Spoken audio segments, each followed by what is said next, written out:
నా ఊపిరి పార్ట్ 19. మధు చిత్రాలతో కలిసి జగదాంబ యశోద గారులు కూడా విజయవాడకు బయలుదేరారు. దారిలోనే మధు సమాచారం అంతా చరణ్ కు చేరవేసింది. అమ్మమ్మ అమ్మమ్మ అంటూ కిందకు వచ్చాడు ఆదిత్య. కిచెన్ లో ఉన్న సావిత్రమ్మ గారు బయటకు వచ్చి ఆదిత్య అవతారం చూసి, ఏమిటి నాన్న, ఈరోజు ఆఫీసుకు వెళ్ళటం లేదా అని అడిగారు. చాలా విషయాలు తెలుసుకోవలసినవి ఉన్నాయి అమ్మమ్మ, అందుకే నేను వెళ్ళాలి అని అనుకోవటం లేదు అన్నాడు ఆదిత్య. ఏమైంది ఆదిత్య అన్నారు సావిత్రమ్మ గారు. ముందైతే నువ్వు ఇక్కడ కూర్చో అమ్మమ్మ అని ఆవిడను సోఫాలో కూర్చోబెట్టి, నాకు మా అమ్మ నాన్నల గురించి పూర్తిగా తెలుసుకోవాలి అని ఉన్నది, చెప్పవా అమ్మమ్మ అని అడిగాడు ఆదిత్య. మీ నాన్నగారి తరపున ఉన్న బంధువుల నుండి నీకు ప్రమాదం వస్తుంది అని నేను చెప్తేనే కాని నీకు నమ్మకం కలగలేదా ఆదిత్య అన్నారు సావిత్రమ్మ గారు. సమాధానం ఇవ్వలేక కళ్ళు మాత్రమే కిందకు దించాడు ఆదిత్య. మధుని నువ్వు ప్రేమించావు. ఆ ప్రేమ గురించి పక్కన పెడితే కొన్ని రోజులు కలిసి ఉన్నావు. ఇప్పుడు కూడా నీకు తన వ్యక్తిత్వం ఏమిటో అర్థం కాలేదా? ఓ బజారుదానిలా మార్చావు కదా ఆదిత్య మధు వ్యక్తిత్వాన్ని, గుణాన్ని అన్నారు సావిత్రమ్మ గారు. అమ్మమ్మ, నేను అలా అనలేదు, మోసం చేశావు అన్నాను అన్నాడు ఆదిత్య. తాను చేసినది మోసం ఎక్కడవుతుంది ఆదిత్య? ఒకవేళ అదే అయితే మధు నీకు అన్ని నిజాలు చెప్పేది కాదు. అది కూడా నీ బాధ కళ్ళారా చూసి, మరియు నీ ప్రాణాపాయం గురించి నీకే చెప్పటం. అక్కడే అర్థం అవటం లేదా నీకు మధు నిజాయితీ ఏమిటో?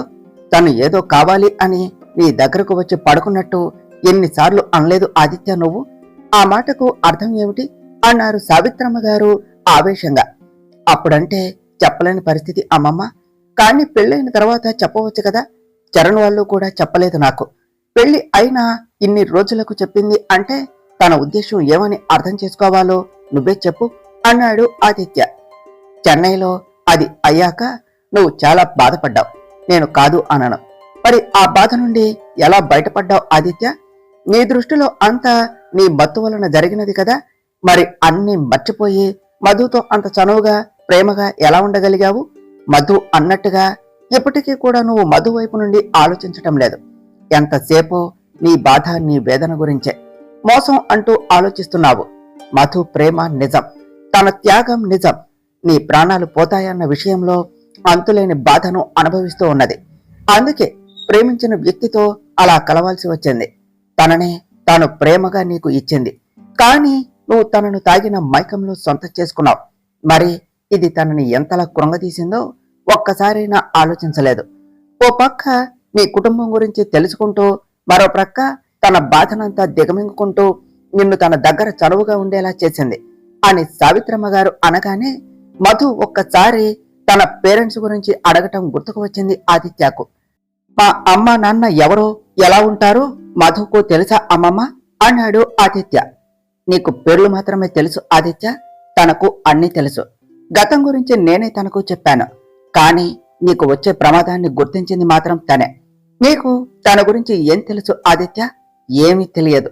రోజు నువ్వు నీ శారీరక అవసరం కోసం మాత్రమే మధుతో కలిసి ఉన్నావు, కానీ నువ్వు ప్రేమించిన ప్రేమకు న్యాయం చేస్తూ కాదు. అదే అయితే నీకు మధు మనసు ఏమిటో అర్థమయ్యేది. నిజం తెలిసిన నేనే ఎలాంటి ప్రయత్నం చేయలేకపోయాను. కానీ మధు తను ప్రెగ్నెంట్ అన్న విషయం మర్చిపోయి మరీ నీకోసమే కష్టపడుతూ 24 గంటలు నీ చుట్టూనే తిరుగుతూ నిన్ను కాపాడుకుంటుంది. నీ ఆఫీస్కు ఎదురుగా ఉన్న నర్సరీలో ఉదయం నుండి సాయంత్రం వరకు కూర్చొని నీకు కాపలా కాస్తుంది. నీ శత్రువులు నిన్ను ఏమైనా చేస్తారేమో అని. ఇంకా చెప్పాలంటే నేను నీకు అసలు సొంత అమ్మమ్మని కాదు ఆదిత్య. మీ అమ్మ నాన్న మా ఆశ్రమం దగ్గరకు వచ్చారు. ఆ తర్వాత సురేంద్ర నన్ను వాళ్లతో పాటు తీసుకుని వచ్చాడు. వాళ్ళు చనిపోయాక నీ బాధ్యత నేను తీసుకున్నాను. మీ నాన్నగారి తరపున బంధువులు ఎవరో కాదు, బిందు వాళ్లే. ఆ నరేంద్ర నీకు పెదనాన్నవుతాడు. ఆయన చేతిలోనే నీకు ప్రమాదం ఉన్నది. మధు ఈ రోజు చిత్రాన్ని తీసుకుని ఆ ఊరికి వెళ్ళింది కూడా అని ఆవిడ చెప్పగానే ఆదిత్య కంగారు పడ్డాడు. ఆ నరేంద్ర ఏమైనా చేస్తాడేమో మధుని అని. మీ అమ్మ నాన్న గురించి అడిగావు కదా, పద చెప్తాను అని గదిలోనికి తీసుకుని వెళ్లి సురేంద్ర, వసుధ గారుల ఫోటోలు చూపించి గతం మొత్తం వివరించారు సావిత్రమ్మ గారు. సావిత్రమ్మ గారు చెప్పినది అంతా విన్న ఆదిత్యకు మధు మాటల మీద నమ్మకం కలిగింది. తనతో గడిపిన ప్రతి క్షణం, ఆమె ప్రేమ, అలాగే తన పేరెంట్స్ గురించి ఆమె ప్రతిసారి అడగటం గుర్తు చేసుకున్నాడు. మధు విషయంలో ఎంత తొందరపడ్డాడో, అలాగే మధు మనసును ఎంతలా గాయపెట్టాడో అర్థం అవటంతో తన మీద తనకే అసహ్యం వేసింది. మధు వచ్చే వరకు ఉండలేక చరణ్ని తీసుకొని తాపేశ్వరం వెళ్ళటానికి అనుకుని టీషర్ట్ ట్రాక్ లోనే బయటకు వచ్చాడు ఆదిత్య. కానీ అప్పటికే నరేంద్ర పెట్టిన 2 రౌడీ గ్రూపులు వాళ్ళు అతని గురించి విపరీతంగా గాలిస్తున్నారు. అదే క్రమంలో అందరినీ అడుగుతున్నారు. నీలిమాని కూడా అడిగారు. అలా కొంచెం దూరం వెళ్ళాక వాళ్ళకి కారులో ఆదిత్య కనిపించడంతో ఇక అతన్ని ఫాలో అయ్యారు. చరణ్ ఫ్లాట్ దగ్గరకు చేరుకునే క్రమంలో ట్రాఫిక్ సిగ్నల్ పడటంతో వెంటనే ఆదిత్య కారు విండోలో నుండి ముగ్గురు లోనికి దూరారు. వెనక నుండి ఆదిత్య గొంతు మీద చెయ్యి వేసి ఒకడు ఊపిరి ఆడకుండా చేసేసరికి ఆదిత్యకు తనని తాను కాపాడుకునే శక్తి లేకపోయింది. మరి ఒకడు ఆదిత్య చేతులను కట్టేసి పక్క సీట్లోనికి లాగి దానికి కట్టేశాడు. మూడోవాడేమో డ్రైవింగ్ సీట్లో కూర్చున్నాడు. చేతులు కట్టేయటంతో ఆదిత్యకు అస్సలు అవకాశం లేకుండా పోయింది. ప్రాణాల మీదకు వచ్చాక, ప్రమాదం అంచున ఉన్నాక అతనికి మధు ప్రేమ ఏమిటో తెలిసి వచ్చింది. మధుని చూడకుండానే ప్రాణాలు వదిలేస్తాడేమో అన్న బాధ కంటే కూడా తనకు ఏమైనా అయితే మధు జీవితం ఏమైపోతుందో అన్న బాధ పుష్కలంగా ఉన్నది అతనిలో. ఒకడు ఆదిత్యను కట్టేసినా కూడా ఆదిత్యను కనిపెట్టుకుంటూ ఉన్నాడు. మరి ఒకడు విండో గ్లాసెస్ పైకి ఎత్తేసి నరేంద్రకు విషయం చెప్పగానే ఆయన మాట ఒకటే మాట, వెంటనే చంపేయమని. ఆయన చేతుల్లో చావడం కంటే కూడా ఆదిత్య చావటం ముఖ్యం. అందుకే అలా చెప్పారు ఆయన. కొన్ని రోజులుగా నరేంద్ర దగ్గర పనిచేస్తున్నారు వాళ్ళు. ఇప్పుడు ఆయన చెప్పింది చేయకపోతే ఇన్ని రోజులు కష్టపడిన దానికి ఎక్కడ సంపాదన ఉండదేమో అని ఆదిత్యను చంపాలి అని నిర్ణయించుకుని కత్తి తీసుకొని ఆదిత్య కడుపులో పొడిచారు. స్పృహ కోల్పోయిన ఆదిత్య కళ్ళ వెంబడి కన్నీటి చారలు. నీలిమా నుండి ఫోన్ రాగానే భయంతో విజయవాడకు స్టార్ట్ అయిన మధు వెంటనే చరణ్ కు కాల్ చేసి సమాచారం ఇవ్వగా, బావ ఇంకా ఆఫీస్కి అయితే రాలేదు మధు, నేను నర్సరీ దగ్గర బావ కోసం వెయిట్ చేస్తున్నాను. బావ ఇంట్లో ఉన్నాడో లేదో తెలుసుకుంటాను, నువ్వు కంగారు పడకు అని చెప్పి సావిత్రమ్మ గారికి కాల్ చేశాడు చరణ్. చరణ్ నుండి కాల్ రావటం చూసి ఆవిడలో ఎన్నో ఆలోచనలు. ఎందుకంటే మధు విజయవాడలో లేదు అన్న విషయం తెలుసు. చరణ్ ఆదిత్యకు కాపలా అని తెలుసు. పైగా ఆదిత్య ఆఫీస్కు వెళ్ళలేదు. నిజాలు అన్ని తెలుసుకొని బడిబడిగా బయటకు వెళ్ళాడు. ఎలాంటి వార్త వినవలసి వస్తుందో అని భయపడుతూనే కాల్ ఆన్సర్ చేసి, చెప్పు చరణ్, ఏదైనా సమస్యనా అని అడిగారు సావిత్రమ్మ గారు. ఆవిడ గొంతులో భయం స్పష్టంగా అర్థం అవటంతో నిజం చెప్పకూడదు అని నిర్ణయించుకుని, బావ ఇంకా ఆఫీస్కు రాలేదు అని కాల్ చేశాను నానమ్మ అని తనకి కూడా ఈ విషయంలో సమాచారం కావాలి కాబట్టి ఇలా మృదువుగా అడిగాడు చరణ్. ఆఫీస్కు వెళ్ళను అని చెప్పాడు చరణ్. తన కుటుంబం గురించి అలాగే వచ్చే ప్రమాదం గురించి అడిగితే మధు విషయంలో కొంచెం క్లాస్ ఇచ్చి వాడికి నిజాలు అన్నీ చెప్పాను. అన్నీ తెలుసుకొని బయటకు వెళ్ళాడు. ఎక్కడికి వెళ్ళాడో తెలియదు అన్నారు సావిత్రమ్మ గారు. ఇప్పుడే ఎందుకు చెప్పావు నానమ్మా అన్నాడు చరణ్. మీ చెల్లి జీవితం గురించి నీకు బెంగలేదా చరణ్ అన్నారు సావిత్రమ్మ గారు. బావ ప్రాణాల గురించి కూడా భయం ఉంది నానమ్మ, కానీ మధు లేనప్పుడు చెప్పి తప్పు చేశావు అని అనిపిస్తుంది అన్నాడు చరణ్. ఏమీ కాదు, వాడికి ఇప్పుడు అయినా నమ్మకం వస్తుంది. మధు ఎలాంటిదో తెలుస్తుంది. నిజాలు తెలుసుకోవటం వలన మధు మోసం చేయలేదు అని అర్థమవుతున్నది. వచ్చే ప్రమాదం తెలుసుకొని ఆ నరేంద్ర సంగతి చెప్తాడు, అందుకే చెప్పాను అన్నారు సావిత్రమ్మ గారు. సరే నానమ్మ, మధు వాళ్ళను కలిసింది, రిటర్న్ కూడా అయ్యింది. ఒకవేళ బావ ఇంటికి వస్తే నాకు చెప్పండి అన్నాడు చరణ్. మధు తిరిగి విజయవాడకు వస్తుంది కాబట్టి ఆదిత్య రాగానే సమాచారం ఇవ్వమని అడుగుతున్నాడు అని అనుకుని సరే అన్నారు సావిత్రమ్మ గారు. చరణ్ కాల్ కట్ చేసి ఆదిత్య గురించి కంగారు పడుతున్నాడు. ఓ పక్కన నరేంద్ర వెతకటం, మరో పక్క ఆదిత్య అన్ని తెలుసుకుని ఎక్కడికి వెళ్లాడో అర్థం కాకపోవటంతో రిస్క్ తీసుకోవటం ఇష్టం లేక తిట్టినా సరే అని ఆదిత్యకు కాల్ చేశాడు చరణ్. ఎంత చేసినా కాల్ ఆన్సర్ చేయటం లేదు ఆదిత్య. చరణ్ కంటిన్యూస్ గా చేస్తూ ఉంటే అతని మీద ఉన్న కోపం వలన ఆదిత్య కాల్ కట్ చేయాలి. కానీ కాల్ ఆన్సర్ చేయలేకపోవటంతో టెన్షన్ మొదలయ్యింది చరణ్కి. అతనికి ఆదిత్య కారు నెంబర్ తెలియటం వలన అది ముందు నోట్ చేసుకుని ఒకరికి కాల్ చేసి ఆ వెహికల్ ఎక్కడ ఉన్నదో, ఎక్కడికి వెళుతుందో సమాచారం కావాలి అని అడిగాడు. వాళ్ళు చెప్పే వరకు ఆగలేక సీసీటీవీ ఫుటేజ్ ద్వారా తెలుసుకుందాము అని అనుకుని అక్కడికి వెళుతూ ఉండగా మధు నుండి కాల్ వచ్చింది. విజయవాడలో ల్యాండ్ అయినట్టుగా. ఆదిత్య విషయంలో మధు ఆరాటం చరణ్ కి తెలుసు కాబట్టి సావిత్రమ్మ గారు చెప్పినది అంతా చెప్పాడు చరణ్. ఇప్పుడు ఆయన ఎక్కడకు వెళ్ళినట్టు అన్నయ్య మరి? ఓ పక్క ఆ రాక్షసుడు వెతికిస్తున్నాడు, మరో పక్క ఈయన ఆఫీసులో లేరు, ఇంట్లో లేరు, ఏవైనట్టు అని కంగారుగా అడిగింది మధు. నేను ఆల్రెడీ తెలుసుకునే ప్రయత్నంలో ఉన్నాను మధు, నువ్వు కంగారు పడకు. నా ఫోన్ నుండి కాల్ చేస్తే అస్సలు ఆన్సర్ చేయటం లేదు. సామాన్యంగా అయితే కట్ చేయాలి, కానీ ఎన్నిసార్లు చేసినా అదే సమాధానం రావటంతో నేను రిస్క్ తీసుకోలేక వెతికించే ప్రయత్నం చేస్తున్నా. ఆదిత్య వరకు వచ్చారు అంటే నాన్నమ్మని నిన్ను కూడా ఏమైనా చేయొచ్చు మధు. ముందు నువ్వు ఇంటికి వెళ్లి నాన్నమ్మ సంగతి చూడు అని చరణ్ అనగానే అప్పటి వరకు అస్సలు సావిత్రమ్మ గారి గురించి కూచింత కూడా ఆలోచన రానందుకు తనని తాను తిట్టుకుని వెంటనే క్యాబ్ లో ఇంటికి స్టార్ట్ అయ్యారు. మధు, భర్త గురించి కాకుండా బిడ్డ గురించి కూడా ఆలోచించు. ఇలా పరుగులు తీయటం, టెన్షన్ పడటం లాంటివి చేయకు. బిడ్డ ఆరోగ్యం మరియు ప్రాణం మీద ప్రభావం చూపిస్తుంది అన్నారు యశోద గారు ఆమెను కాస్త సముదాయిస్తూ. బిడ్డ ప్రాణం గురించి అనగానే కడుపు మీద చెయ్యి వేసుకుని నిమురుతో, నీ గురించి కూడా మర్చిపోయాన్రా, సారీ, నీకు కూడా ఏమీ కానివ్వను, మీ నాన్నకు నిన్ను ఇవ్వాలి, అలాగే నీకు కూడా మీ నాన్నను ఇస్తాను అని లోపల అనుకున్నది. వాడికి భయపడి ఇంతవరకు తెచ్చుకున్నాం. ధైర్యంగా ఏదో ఒక రోజు ఎదురు తిరిగితే ఇప్పుడు ఈ పరిస్థితి వచ్చి ఉండేది కాదు. 25 ఏళ్ల క్రితం ఇలాగే సురేంద్ర వాడి భార్యను, వాడి కొడుకుని కాపాడుకోవటానికి ప్రయత్నించాడు. ఇప్పుడు మధు తన భర్తని, తన కొడుకును కాపాడుకోవటానికి ఆరాటపడుతుంది. అప్పటికి ఎప్పటికీ ఏమి మారింది? వాడు మారలేదు. వాడి స్వార్థం, వాడి కోపం కూడా మారలేదు.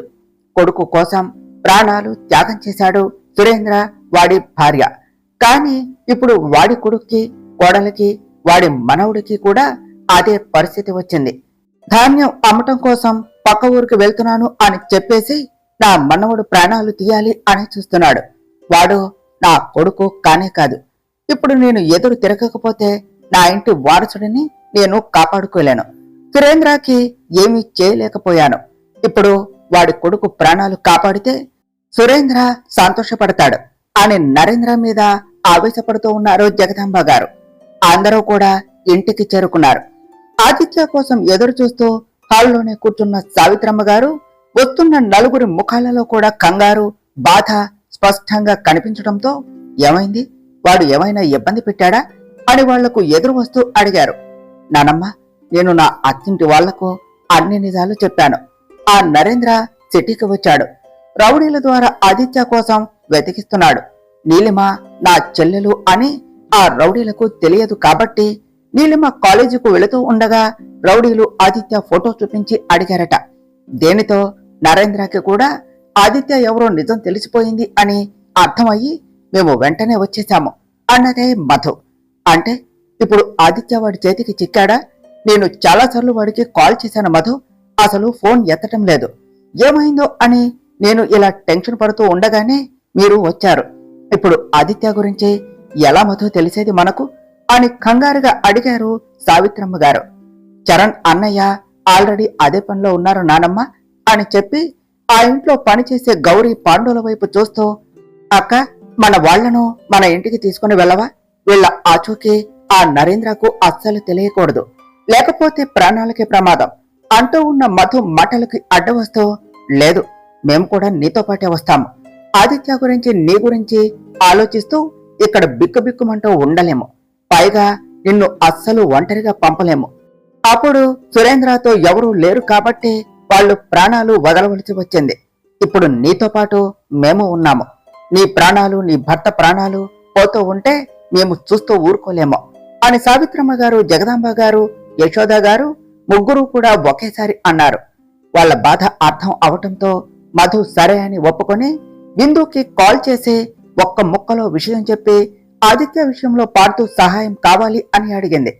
ఆ రోజు శ్రావ్య కూడా బిందు ఇంట్లో ఉండటం వలన శ్రావ్యకి కూడా నిజం తెలిసి ఆదిత్య వాళ్ళ సొంత అన్నయ్య అని తెలిసి ఆనందపడేలోపు వాళ్ళ నాన్న తన అన్నయ్య ప్రాణాలు తీస్తున్నాడు అని తెలిసి బాధపడ్డారు. వాళ్ళ నాన్న మీద ద్వేషం పెరిగింది ఇద్దరికి. వెంటనే వాళ్ళు కూడా మధు వాళ్ళ ఇంటికి స్టార్ట్ అయ్యారు. బిందు వాళ్ళు పెద్దవాళ్ళని కారులో తీసుకొని ఊరంతా వెతికే పనిలో ఉంది. ఇటు పార్థు కూడా తన ఇన్ఫ్లుయెన్స్ సహాయంతో వెతికించే పనిలో ఉన్నాడు. సీసీటీవీ ఫుటేజ్ దగ్గరకు వెళ్లిన చరణ్ కి ట్రాఫిక్ సిగ్నల్ దగ్గర ఆదిత్య కారులో ఎవరో దొరకటం చూసి భయం పట్టుకున్నది. కొంచెం దూరం వరకు ఆ కారు ఎక్కడికి వెళ్ళిందో తెలుసుకున్నాడు. కానీ ఆ తర్వాత అక్కడ సీసీటీవీ లేకపోవటం వలన సమాచారం దొరకలేదు. చిత్ర, మధు ఇద్దరు కూడా సిటీ అంతా తిరుగుతున్నారు ఆదిత్య కోసం. నరేందర్ మహా తెలివి కలవాడు. సీసీటీవీ లేని ఏరియాలో ఆదిత్యాన్ని తీసుకుని వెళ్ళాడు. అది కూడా అతని కారులో. స్పృహ లేకుండా కత్తిపోటుతో రక్తపు మరకలతో పడి ఉన్న అతన్ని చూడగానే నరేంద్రలో ఉన్న రాక్షస గుణం కాస్త తృప్తి చెందింది. తన చేతులతో చంపలేదు అన్న బాధ ఉండేసరికి ఆదిత్యను మళ్లీ కత్తితో పొడిచి ఆనందపడ్డాడు. ఓ అడవి ప్రాంతంలో కారును తీసుకుని వెళ్లి అక్కడ ఉన్న చెట్టుకి ఆదిత్యను కట్టేసి అతనికి ఎదురుగా కూర్చొని, నీది నా రక్తం అని నా మనసు పసిగట్టింది అనుకుంటా నా కూతురు పెళ్లిలో. కానీ నువ్వు మరో రకంగా నా శత్రువువి. అందుకే నీతో అభిమానంగా ఉండటానికి నా మెదడు ప్రోత్సహించలేదు. నా కుటుంబం అంతా నువ్వు ఎవరు తెలియనప్పుడే నిన్ను ఎంతలా అభిమానించారో కళ్ళారా చూశాను. అలాంటిది నువ్వు ఆ సురేంద్ర కొడుకువు అని, ఇంటి వారసుడువు అని తెలిస్తే ఎంత అపురూపంగా చూసుకుంటారో. పైగా నీకు పెళ్ళయింది. నీ పెళ్ళాం ప్రెగ్నెంట్ అయితే ఇంటికి వారసుడిని ఇస్తే మా అమ్మ ఇక ఆగదు. ఎక్కువ ఆస్తి నీకే ఇస్తుంది. అసలే మీ నాన్న విషయంలో చాలా బాధపడుతుంది. కోట్ల ఆస్తి అంతా నాకే చెందాలి అని మీ అమ్మ నాన్నలను చంపిన నేను నిన్ను చంపలేనా? లేకపోతే 25 సంవత్సరాల క్రితం నేను చేసిన దానికి మీ అమ్మా నాన్న విడిచిన ప్రాణాలకు ఏం విలువ ఉంటుంది అసలు? దాదాపుగా నెల రోజుల నుండి వెతికిస్తున్నాను. ఇక లాభం లేదు అని నేను రంగంలోనికి దిగానో లేదో అలా దొరికేశావు. నువ్వు చచ్చావు అని నిర్ధారణ చేసుకుని నిన్ను పాతిపెట్టాకనే నేను ఇక్కడి నుండి కదిలేది అని కన్నింగా నవ్వుకుంటూనే ఆదిత్య వైపు కోపంగా చూస్తూ, నాకే తెలియకుండా నా శత్రువు నా ఇంట్లో అడుగు పెట్టాడు. అక్కడ నేను ఓడిపోయాను. ఇప్పుడు అన్నీ తెలిసాక నిన్ను వదిలేస్తే ఇంకా ఓడిపోయినట్టు అవుతుంది. గెలవడం కోసమే ఎన్నో పాపాలు చేసిన నేను ఇప్పుడు ఈ ఒక్క పాపం చేయకపోతే ఎలా అంటూ రక్తంతో కనిపిస్తూ ఉన్న ఆదిత్యను చూస్తూ సంతోషపడుతున్నాడు. చిత్ర డ్రైవింగ్ లో ఉంటే మధు చుట్టూ చూస్తూ ఉంది ఆదిత్య కోసం. అలాగే అతని వెహికల్ ఎక్కడైనా కనిపిస్తుందేమో అన్న ఆశతో. చరణ్ కు ఏదైతే తెలుసో అదంతా మధుకి, పార్థుకి చెప్పాడు. పార్థు ఇక లాభం లేదు అని అర్థమయ్యి ఆదిత్య ఫోన్ నెంబర్ ట్రేస్ చేయమని చెప్పాడు. కానీ ఆదిత్య ఫోన్ కారులో ఉండటం వలన చరణ్ ఏ లొకేషన్ వరకు కారు వెళ్ళింది అని చెప్పాడో అక్కడే చూపించటంతో ఆ చోటుకు వెళితే ఏమైనా క్లూ దొరుకుతుందేమో అని అనుకుని పార్థు వెంటనే స్టార్ట్ అయ్యాడు. దారి మధ్యలోనే చరణ్ కి, మధు వాళ్లకి, అలాగే బిందు వాళ్లకి సమాచారం ఇచ్చాడు. నిమిషాల తేడాతో అందరూ అక్కడకు చేరుకున్నారు. ఆదిత్య కారు కనిపించగానే తెలియని సంతోషం, అలాగే అతను ఏమైపోయాడో అన్న బాధ. అందరూ కలిసి మళ్లీ అక్కడి నుండి చెరో దిక్కున వెతకటం స్టార్ట్ చేశారు. మధు పరిస్థితి అయితే దారుణంగా ఉన్నది. ఆ రోజు ఉదయం నుండి ఆమె అస్సలు ఫుడ్ కాదు కదా, కనీసం మంచినీళ్లు కూడా తీసుకోలేదు. ఇప్పుడు సమయం 3 అవుతుంది. చాలా నీరసంగా కనిపిస్తున్నది ఆమె. అడుగులు వేయలేకపోతుంది. అయినా కూడా ఆదిత్య కోసం వెతకటం ఆపలేదు ఆమె. ఆమె పరిస్థితి అంచనా వేసిన చరణ్ ఆమె కోసం సిటీ నుండి ఇక్కడకు వచ్చేటప్పుడు ఫ్రూట్ జ్యూస్ తీసుకుని రావటంతో ఆమెను ఓ దగ్గర కూర్చోబెట్టి ఆమె వద్దు అన్నా కూడా తాగించాడు. మధు, నీకు బావని ప్రాణాలతో అప్పచెప్పే బాధ్యత నాది. నేను నీకు ప్రామిస్ చేస్తున్నాను. అలాగే నువ్వు కూడా నాకు ప్రామిస్ చేయాలి అన్నాడు చరణ్. చెప్పు అన్నట్టుగా చూసింది మధు. బావని నీకు అప్పచెప్పటం మాత్రమే కాదు, నిన్ను నా మేనల్లుడిని కూడా నేను మా బావకు అప్పచెప్పాలి. అది నా బాధ్యత.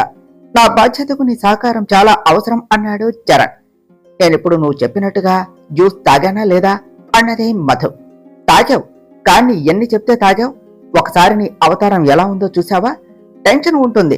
బావ విషయంలో నేను కాదనలేదు, కానీ నా మీద నమ్మకం లేదా చెప్పు? మరీ ఎక్కువ స్ట్రెస్ అవ్వకు. బేబీ మీద ఎఫెక్ట్ చూపిస్తుంది. మన ఇంట్లో వాళ్లకు ఏమీ తెలియదు ఇప్పటి వరకు. ఒకవేళ బేబీకి ఏమైనా అయితే వాళ్ళు ఆదిత్యాన్ని తిడతారు, తప్పు పడతారు.